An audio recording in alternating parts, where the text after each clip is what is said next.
আসসালামু আলাইকুম, সবাই কেমন আছেন? চোখে যা দেখি ইউটিউব চ্যানেল থেকে আপনাদেরকে স্বাগতম। আজ 6 জানুয়ারি 2025। আজকের আপডেট নিয়ে চলে আসলাম আপনাদের সাথে কথা বলার জন্য। আজকের আপডেট তেমন একটা ভালো নয়, তারপরেও চলে আসলাম কারণ অনেকে আপডেটের জন্য অপেক্ষা করেন। আর কথা বলবো হচ্ছে কি, যাদের পাসপোর্ট এখনও আন্ডার প্রসেসিংয়ে আছে, যারা এখন পাসপোর্ট রিটার্ন পাননি, তাদের করণীয় কী বা তারা কী করবে, এবং নতুন যারা অ্যাপয়েন্টমেন্ট এখনও পায়নি, মেল করে রেখেছেন, তাদের কী হবে।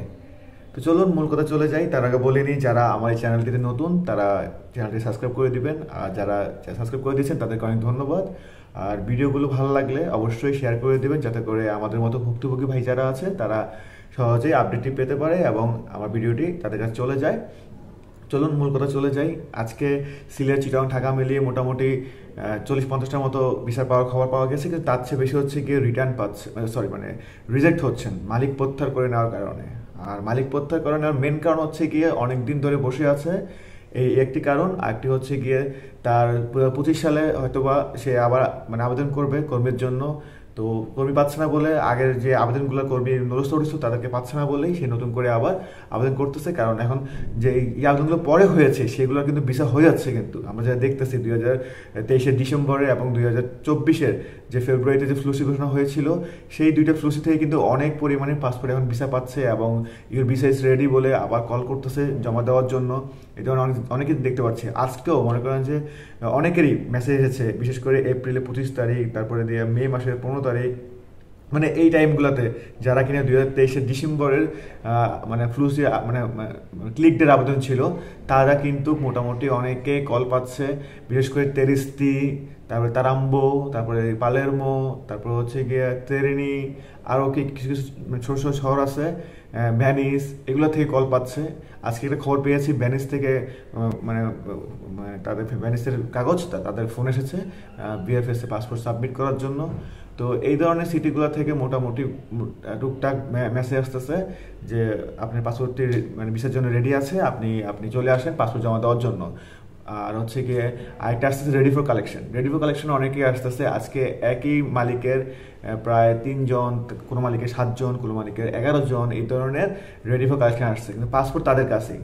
তো তাদের জন্য সমাবেদনা, এটা আমাদেরও হইতে পারে, যারা আমরা এখন অপেক্ষায় আছি, যারা এখন আমরা পাসপোর্ট পাইনি, তাদেরও রেডি ফর কালেকশন আসতে পারে। কেন আসতে পারে? কারণ হচ্ছে গিয়ে আমাদের মালিকের ডকুমেন্ট ঠিক আছে, বাট আমাদের মালিককে মেল করছে, বা মালিক কোনো ধরনের চাপ প্রয়োগ করে নাই, বা কোনো ধরনের বলে নাই যে আমার এই কর্মীগুলো লাগবে। যারা ইতালিতে আছেন, বা যারা সিনিয়র ব্লগার আছেন, বা যারা আমাদেরকে বিভিন্ন পরামর্শ দিয়ে থাকেন, তারা বলতেছে যে তোমার মাধ্যমকে জানাও, যে মালিককে যেন পুশ করা হয়, মালিককে যেন বলা হয় যে তুমি উকিলের মাধ্যমে হোক বা তুমি নিজে সরাসরি হোক, তুমি পেভুত্তরাতে জানাও যে আমার এই কর্মীগুলো লাগবে, আমাকে কেন দেওয়া হচ্ছে না। তো তারা দেখতেছে যে কোন মালিক কর্মী চাচ্ছে, প্রেশার প্রয়োগ করতেছে বা আগ্রহ প্রকাশ করতেছে এবং কন্ট্যাক্ট করবে, এই ধরনের কমিটমেন্ট দিচ্ছে, সেই মালিকগুলাকে কিন্তু বিচার দিয়ে দিচ্ছে। আর হচ্ছে কি আপনার যেগুলো আগ্রহ প্রকাশ করতেছে না, তো তারা ধরে নিচ্ছে হচ্ছে কি এগুলো হচ্ছে গিয়ে ফলস কাগজ, এগুলো হচ্ছে গিয়ে কোনো টাকার মাধ্যমে বা কোনো দালালের মাধ্যমে হয়তো বা এগুলো তোলা হয়েছে, এই কারণে তারা এগুলোকে রিজেক্ট করে দিচ্ছে। এই যে এখন দেখতেছেন না যে কিছু মানুষকে ডাকতেছে হচ্ছে গিয়ে ইউর ভিসা ইজ রেডি, একটা কিছু হচ্ছে your application is ready. Visa ready মানে হচ্ছে কি আপনি পাসপোর্ট জমা দিবেন, ইনশাল্লাহ আপনার ভিসা হয়ে যাবে। আর অ্যাপ্লিকেশন রেডি মানে বুঝতেছেনই যে আপনি যে ফাইলটা জমা দিয়েছেন সেটা রেডি হয়ে গেছে, সেটার ইয়েস অর নো জানাই দিবে, বিশেষ করে নো জানাই দিবে, রিজেক্ট হয়ে যাবে আপনি। কারণ এই ধরনের নজির এখন পর্যন্ত দেখি নাই যে রেডি ফর কালেকশনে যে এখন বর্তমান সিচুয়েশনে যে পাসপোর্ট জমা নিয়েছে, এই ধরনের নজির এখন শুনি নাই, জানিও না। তো সে রিজেক্ট নিয়ে আসতেছে, কারণ হচ্ছে গিয়ে মালিক প্রত্যাহার করে নিছে। কেননা হচ্ছে গিয়ে ওইখান থেকে এখন আপনার ইতালি থেকে যে কাগজগুলোর ক্লিয়ার আসতেছে সেই কাগজগুলো তারা দিয়ে দিচ্ছে। এবার এটা 23-এর ফ্লুসি হোক, 24-এর ফ্লুসি হোক, 24-এরই বেশি, 24 বলতে 23 ডিসেম্বর আর 24 ফেব্রুয়ারি যে লাস্ট যেটা ফ্লুসি ক্লিকটি হয়েছিল, সেগুলো মনে করেন যে আপনার যেটাই হোক, এবং 2022-এর ফ্লুসি আমরা যারা 27শে মার্চে আবেদন করেছিলাম ক্লিক ডে 2023 সালের, তাদের ডিসিশন যে যারাই চলে আসতেছে তাকেই দিয়ে দিচ্ছে রিজেক্ট, বা ভিসা দিয়ে দিচ্ছে, একটা ডিসিশন দিয়ে দিচ্ছে। এখন তাদের যে কমিটমেন্ট ছিল জানুয়ারির মধ্যে তারা বা ফেব্রুয়ারির মধ্যে তারা সব ক্লিয়ার করে দেবে, এটা আশা করা যায়। তো অপেক্ষা থাকেন যে আপনার আমার কবে কল চলে আসে, সেই অপেক্ষা আশা করি খুব শীঘ্রই চলে আসবে, আর বেশি দেরি হবে না। এবার আসি হচ্ছে গিয়ে যাদেরকে এখনও স্টিল আন্ডার প্রসেসিং দেখাচ্ছে তাদের করণীয় কি। তাদের করণীয় কিছুই নাই, তাদেরকে অপেক্ষা করতে হবে। এবং তাদের আর ওই যে আপনার আবার পাসপোর্ট রিটার্ন দিবে, ইনকাম রিটার্ন দিবে, তারপরে আবার জমা নিবে, এই ধরনের কিছু না। তাদের হচ্ছে সরাসরি ওখান থেকে ক্লিয়ারেন্স হয়ে আসবে, কেননা তাদের যে কার্যক্রম ছিল যে পাসপোর্ট রিটার্ন দেওয়ার, সেই কার্যক্রমটি শেষ হয়ে গিয়েছে।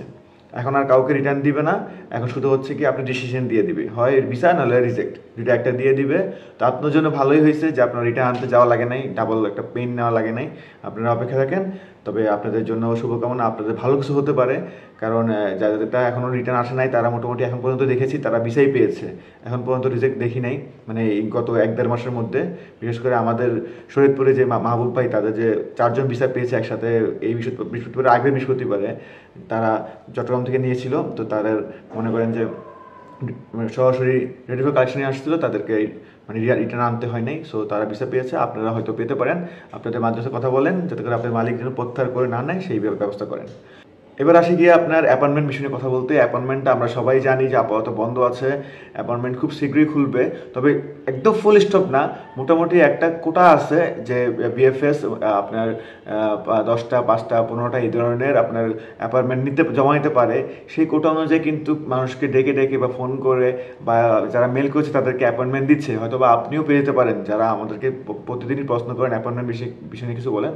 তো আপনাদের উদ্দেশ্য এটাই যে আপনার যদি ভাগ্য ভালো থাকে আপনিও অ্যাপয়েন্টমেন্ট পেয়ে যেতে পারেন, কিন্তু পাবলিকলি এখন ঢালাওভাবে এখন অ্যাপয়েন্টমেন্ট শুরু হয়নি। আশা করি খুব শীঘ্রই শুরু হয়ে যাবে, জানুয়ারি লাস্টের দিকে শুরু হতে পারে বা ফেব্রুয়ারি ফার্স্টের দিকে শুরু হতে পারে, কারণ অ্যাপয়েন্টমেন্ট নিলে তো হচ্ছে বিএফএস এর বিজনেসটা হবে, ইনকামটা হবে। কিন্তু এখন তো আপনি যে রিটার্ন দিয়েছিল গত 2 মাস, এখন আবার এগুলার মানে আবার ডেকে ডেকে ভিসা মানে পাসপোর্ট জমা নিচ্ছে অথবা রিজেক্ট দিচ্ছে, একটা ফলাফল দিচ্ছে, তো ওদের বিজনেস কিন্তু এখন হচ্ছে না। সো ওদের বিজনেস হবে যখন আপনার ফাইল জমা দিতে পারবে, আর এদিকে 25 সালও ক্লিক দিয়ে আসতেছে। সো তারাও এক ধরনের চাপে আছে।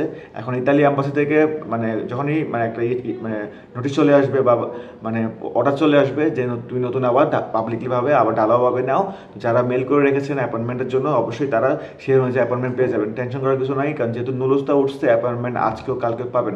হ্যাঁ, এখানে হয়তো সময় যাচ্ছে, কিন্তু কিছু করার নাই। দেখেন না, আমরা 2023 সালে পাসপোর্ট জমা দিয়েও এখন পর্যন্ত মানে আন্ডার প্রসেসিংয়ে আছে এক ধরনের, মানে রিটার্ন পাসপোর্ট নিয়ে আসতে কী হয়েছে, কিন্তু কোনো ধরনের সলিউশন আসে নাই। তো আপনারা এখন অ্যাপয়েন্টমেন্ট নিয়ে জমা দিয়ে হয়তো বা আপনাদের এরকম হইতে পারে।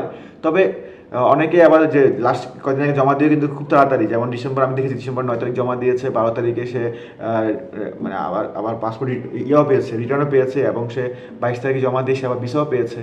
এই ধরনের হয়েছে। এখন সব লাকের উপর ডিপেন্ড করে। আমাদের সময় যখন জমা দিয়েছিলাম তখনও কিন্তু অনেক রিজেক্ট হয়েছে, আমরা তখন দোয়া করতাম আল্লাহ আমাদের যেন রেডিও কালেকশন না আসে, যেন পরে আসে। তো দেখেন এখন দোয়া করতেছে ভাই, রেডিও কালেকশন হোক ভিসা হোক, যে কোনো একটা দিয়ে দেয় ভাই, সলিউশন দিয়ে দেয়। তো আপনারা ইনশাআল্লাহ খুব তাড়াতাড়ি অ্যাপয়েন্টমেন্ট পেয়ে যাবেন, এবং আমাদের মতো আশা করি আপনারা যেন ঝুলে না থাকেন, আপনাদের জন্য ডিসিশন খুব তাড়াতাড়ি হয়ে যায়, সেটাই দোয়া করি। আসলে ভিডিওটা অনেক বড় হয়ে যাচ্ছে, তো আপনাদের মেন কথা করে বলে দিয়েছি যে মালিককে বলেন যাতে করে আপনাদের ডকুমেন্ট প্রত্যাহার করে না নেয় এবং আপনাদের জন্য আগ্রহ প্রকাশ করে যাতে করে পেপত্র জানায়। আর হচ্ছে কি আপনার যারা এখনও পাসপোর্ট ফেরত পায়নি তারা আপনার খুব মানে তাড়াতাড়ি হয়তো বা আপনাদের ডিসিশন চলে আসবে, আপনারা পাসপোর্ট ফেরত পাবেন না, কারণ ইন্টারনেটের কার্যক্রম মোটামুটি বন্ধ হয়ে গিয়েছে। আর অ্যাপয়েন্টমেন্ট খুব শীঘ্রই পেয়ে যাবেন, ফেব্রুয়ারি নাগাদ হয়তো বা পেতে পারেন আশা করি। চিন্তা করার কিছু নাই, দোয়া করেন আল্লাহর কাছে। রিজিক যদি থাকে ইনশাআল্লাহ ইতালিতে যেতে পারবেন, আর রিজিক যদি না থাকে শত চেষ্টা করেও কোনো কিছুই হবে না, এটা হচ্ছে মেন কথা।